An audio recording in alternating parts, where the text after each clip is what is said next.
नमस्कार, vision IAS के news today के इस अंक में आप सभी का स्वागत है। इस अंक में हम आपके लिए लेकर आए हैं यूपीएससी परीक्षा की दृष्टि से महत्वपूर्ण कुछ अहम खबरें। इस अंक के साथ मैं हूं दिव्या तोमर। आइए सबसे पहले बात करते हैं इस अंक की खास खबरों के बारे में। आरबीआई ने 24वीं वित्तीय स्थिरता रिपोर्ट जारी की। संयुक्त राष्ट्र महिला रिपोर्ट के मुताबिक महिलाओं को सरकार से कोविड-19 राहत मिलने की संभावना कम है। नीति आयोग ने पूर्वोत्तर क्षेत्र जिला सतत विकास लक्ष्य सूचकांक और डैशबोर्ड 2021-22 जारी किया। केंद्र स्थानीय निकाय चुनावों में अन्य पिछड़े वर्गों के आरक्षण की अनुमति के लिए उच्चतम न्यायालय में समीक्षा याचिका दायर करने पर विचार कर रहा है। फिलिस्तीनी राष्ट्रपति ने इजराइल की महत्वपूर्ण यात्रा की और रक्षा मंत्रालय ने रक्षा विनिर्माण में आत्मनिर्भरता प्राप्त करने के लिए सकारात्मक स्वदेशीकरण सूची को अधिसूचित किया। और आइए अब खबरों पर विस्तार से चर्चा करते हैं।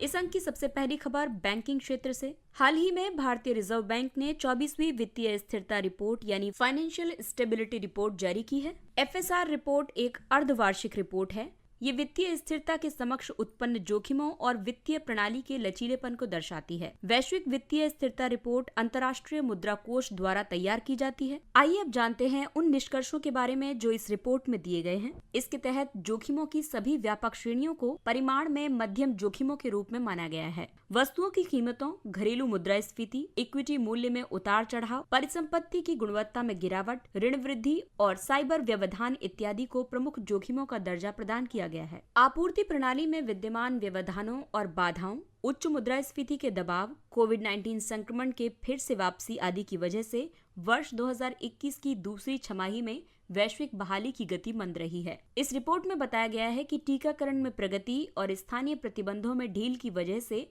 घरेलू क्षेत्र में सुधार दोबारा से आरंभ हो गया है। रिपोर्ट में कुछ अन्य तथ्यों पर भी प्रकाश डाला गया है, जैसे कि सकल गैर निष्पादित परिसंपत्ति। इसके बारे में कहा गया है कि अनुसूचित वाणिज्यिक बैंकों के लिए बेसलाइन परिदृश्य के तहत सकल गैर निष्पादित परिसंपत्ति अनुपात सितंबर 2021 के 6.9% से बढ़कर सितंबर 2022 तक 8.1% हो सकता है। एनबीएफसीज के लिए सकल गैर निष्पादित परिसंपत्ति अनुपात जो सितंबर 2020 में घट गया था, ये सितंबर 2021 के अंत में बढ़कर 6.5% हो गया है। किसी भी बैंक का एनपीए ये दर्शाता है कि उस बैंक के कितने ऋण ऐसे हैं जो कि नहीं चुकाए जाने के खतरे में हैं। अत्यधिक सकल एनपीए अनुपात का मतलब है कि बैंक की परिसंपत्ति की गुणवत्ता बहुत खराब स्थिति में है। वहीं रिपोर्ट में जोखिम भारित आस्तियों की तुलना में पूंजी अनुपात के बारे में कहा गया है। शेड्यूल्ड कमर्शियल बैंक्स का CRAR बढ़कर 16.6% के नए स्तर तक पहुंच गया था। इसमें यह भी कहा गया कि सभी बैंक सबसे खराब स्थिति में भी सितंबर 2022 तक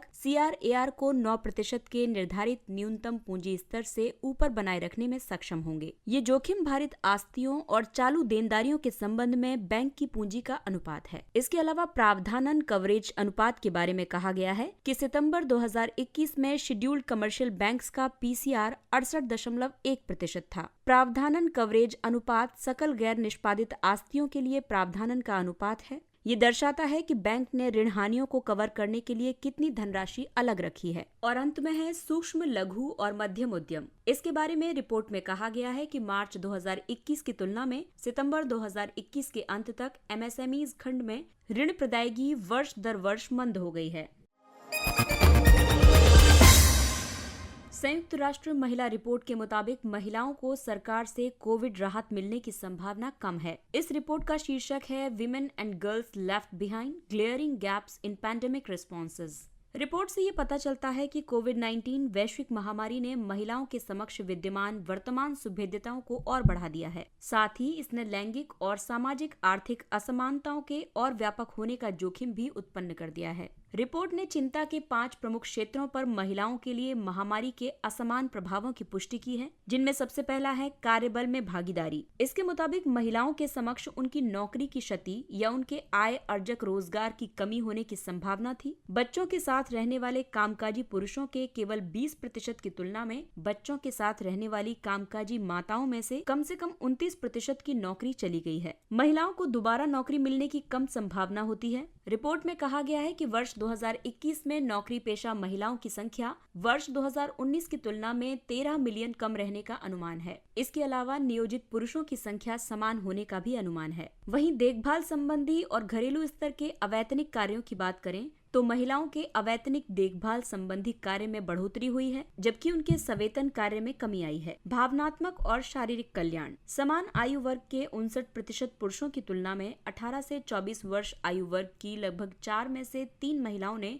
मानसिक या भावनात्मक तनाव का अनुभव किया है। वहीं वस्तुओं और सेवाओं तक पहुंच के मामले में महिलाओं को अपनी स्वास्थ्य संबंधी आवश्यकताओं को पूर्ण करने में परेशानी हुई है। 37% महिलाओं को प्रसूति और स्त्री रोग संबंधी सेवाओं सहित चिकित्सा देखभाल प्राप्त करने में परेशानी हुई है। युवतियों को विशेष रूप से सैनिटरी और स्वास्थ्य उत्पादों तक पहुँचने में कठिनाइयों का सामना करना पड़ सकता है, इसलिए वे यौन संचारित रोगों यानी STD और HIV के प्रति सुभेद्य हैं। अगला मापदंड है राहत और सामाजिक सुरक्षा उपायों का। इसके बारे में रिपोर्ट में कहा गया है कि महिलाओं द्वारा ये जानकारी देने की कम संभावना थी कि उन्होंने सरकारों से महामारी से संबंधित नकद राहत प्राप्त की है या नहीं। पुरुषों की तुलना में महिलाओं की आधी ही संभावना थी कि वे बेरोजगारी बीमा द्वारा कवर की गई हैं। आपको बता दें कि बेरोजगारी बीमा से सिर्फ 7% महिलाएं और 14% पुरुष ही कवर किए गए हैं।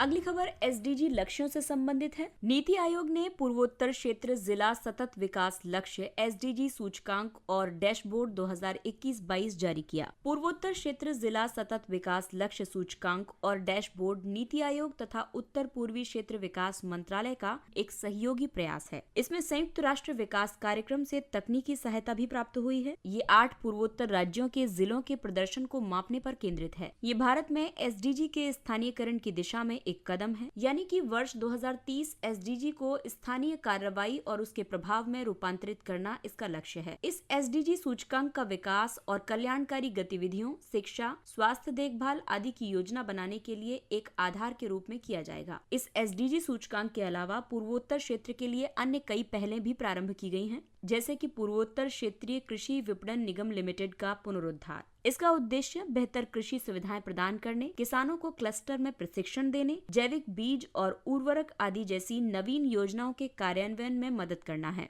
इसके अलावा राष्ट्रीय खाद्य तेल मिशन पाम ऑयल NMEOP नवीन उपज का 50% पूर्वोत्तर क्षेत्र के लिए लक्षित है। अन्य योजना के तहत पूर्वोत्तर विकास वित्त निगम लिमिटेड द्वारा वित्तीय सहायता प्रदान करके नॉर्थ ईस्ट रीजन के शिल्पियों को विकसित करने के लिए आत्मनिर्भर हस्तशिल्पकार योजना संचालित की जा रही है। वहीं सड़कों के निर्माण और उन्नयन के लिए उत्तर पूर्व राज्य सड़क निवेश कार्यक्रम आरंभ किया गया है। स्वास्थ्य संबंधी बुनियादी ढांचे को मजबूत करने और कोविड-19 के प्रकोप का सामना करने के लिए उत्तर पूर्व विशेष अवसंरचना विकास योजना यानी NESIDS निर्मित की गई है। ये पूरी जानकारी मेंस के लिहाज से इम्पोर्टेंट है, क्योंकि इसमें बताया गया है कि नॉर्थ ईस्ट रीजन में अब तक क्या क्या किया गया है और क्या क्या किए जाने की संभावनाएं हैं। और अब आपको बताते हैं कि उत्तर पूर्वी क्षेत्र जिला SDG सूचकांक के उद्देश्य क्या क्या हैं। इसमें क्षेत्र के सभी राज्यों और जिलों के लिए SDGs की निगरानी को मजबूत करना शामिल है। जिला स्तर पर व्यापक प्रगति निगरानी साधन के रूप में नॉर्थ ईस्ट रीजन जिला SDG सूचकांक स्थापित करना,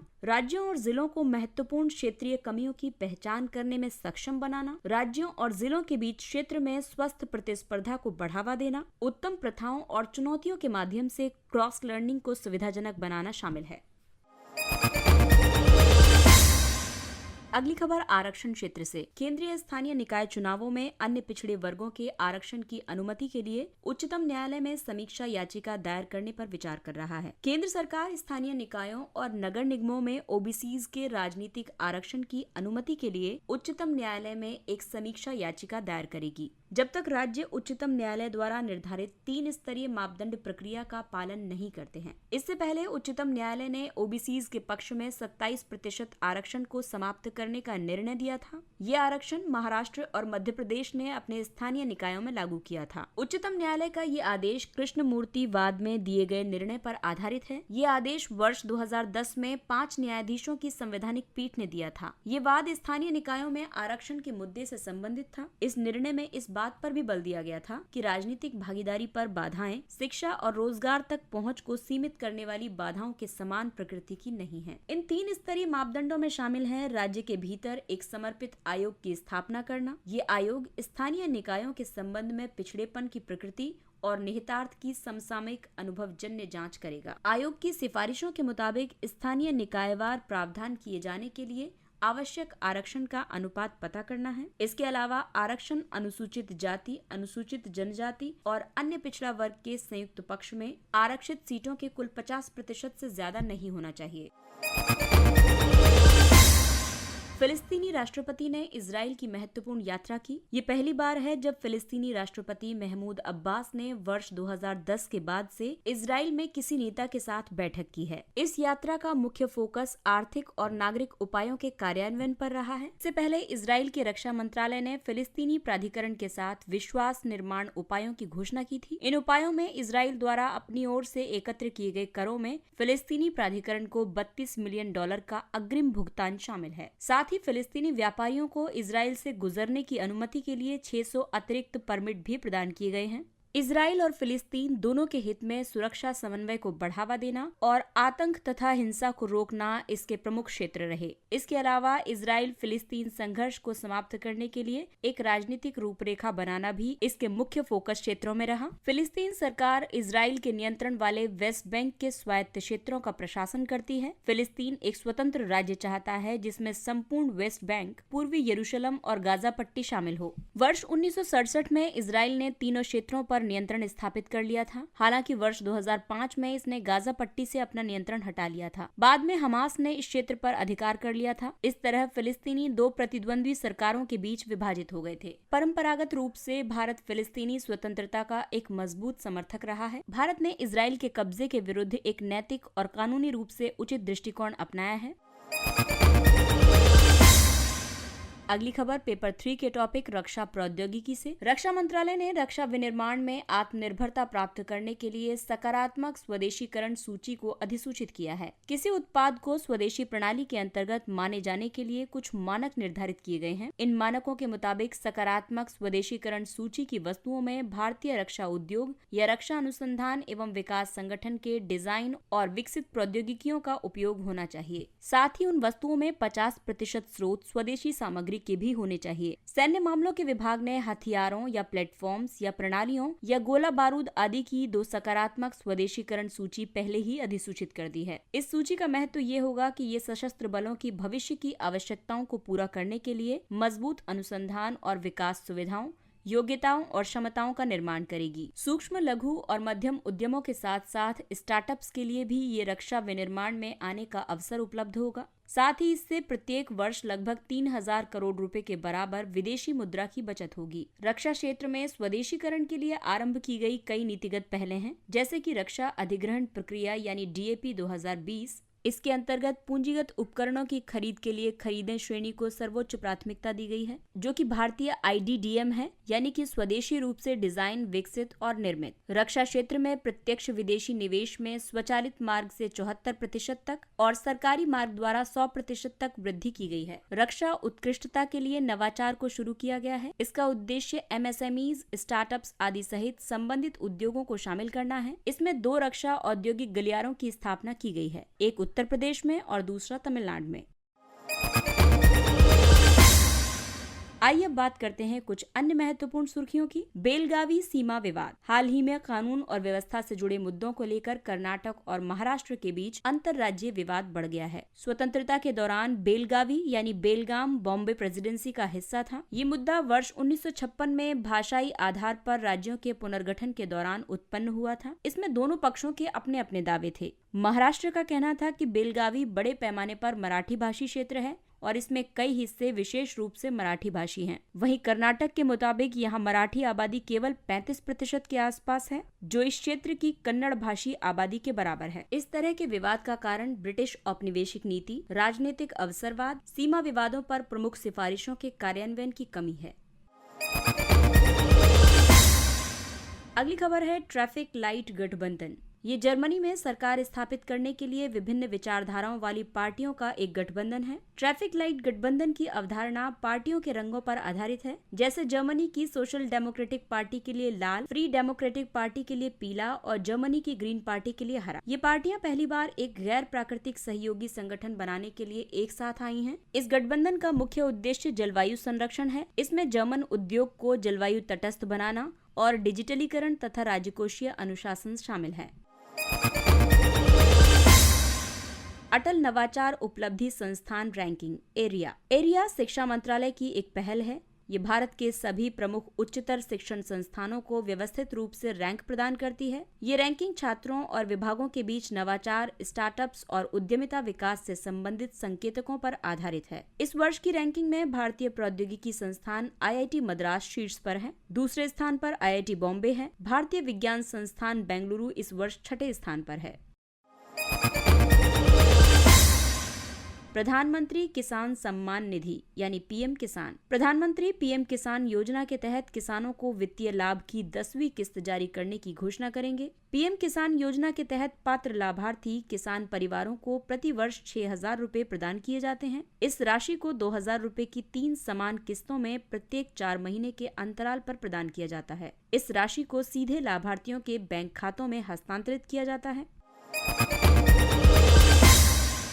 न्यू डेवलपमेंट बैंक NDB। हाल ही में मिस्र ने NDB की सदस्यता ग्रहण की है। बांग्लादेश, संयुक्त अरब अमीरात और उरुग्वे के बाद मिस्र चौथा नया सदस्य देश बना है। इससे इस बैंक की वैश्विक पहुंच और विस्तारित हो गई है। NDB की स्थापना वर्ष 2015 में ब्रिक्स राष्ट्रों ने की थी। इसका मुख्यालय शंघाई में स्थित है। NDB का उद्देश्य ब्रिक्स देशों और अन्य उभरती अर्थव्यवस्थाओं तथा विकासशील देशों में बुनियादी ढांचे और सतत विकास परियोजनाओं के लिए संसाधनों को जुटाना है। इससे वैश्विक समृद्धि और विकास के लिए बहुपक्षीय एवं क्षेत्रीय वित्तीय संस्थानों के मौजूदा प्रयासों को पूरक बनाया जा सकेगा।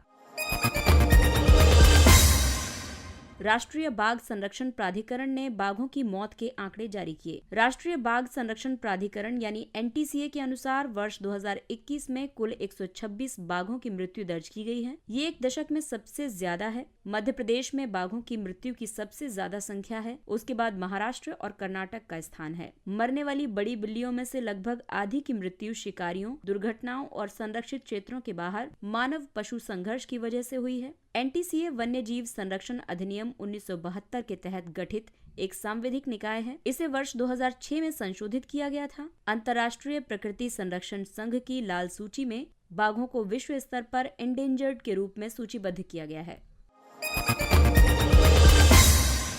पर्यावरण, वन, वन्यजीव और CRZ स्वीकृतियों के लिए एकल खिड़की हब परिवेश। परिवेश का अर्थ आपसी परामर्श, गुणकारी और पर्यावरण एकल खिड़की के माध्यम से सक्रिय एवं जवाबदेह सुविधा है। परिवेश एकीकृत पर्यावरण प्रबंधन प्रणाली के लिए एकल खिड़की सुविधा है। इसके तहत केंद्र, राज्य और जिला स्तर के विभागों द्वारा कई प्रकार की स्वीकृतियों के लिए आवेदन जमा करने, आवेदनों की निगरानी करने तथा मंत्रालय द्वारा प्रस्तावों का प्रबंधन करने की संपूर्ण प्रक्रिया ऑनलाइन हो गई है। स्वीकृतियों में पर्यावरण, वन, वन्यजीव और तटीय विनियमन क्षेत्र CRZ स्वीकृतियां शामिल हैं। पर्यावरण, वन और जलवायु परिवर्तन मंत्रालय के मुताबिक सभी क्षेत्रों में पर्यावरण मंजूरी देने का औसत समय वर्ष 2019 के 150 दिनों से कम होकर वर्ष 2021 में 90 दिनों से भी कम हो गया था। इसके अलावा मंत्रालय ने परिवेश पोर्टल को अपग्रेड करने का भी निर्णय लिया है। इसका उद्देश्य पर्यावरण नियमों के प्रशासन के लिए एकल खिड़की समाधान प्रदान करना है। इसके साथ ही ये अंक समाप्त होता है। अगले अंक में फिर मुलाकात होगी कुछ अन्य महत्वपूर्ण खबरों के साथ। तब तक अपना ख्याल रखिए, क्योंकि कोरोना अभी समाप्त नहीं हुआ है।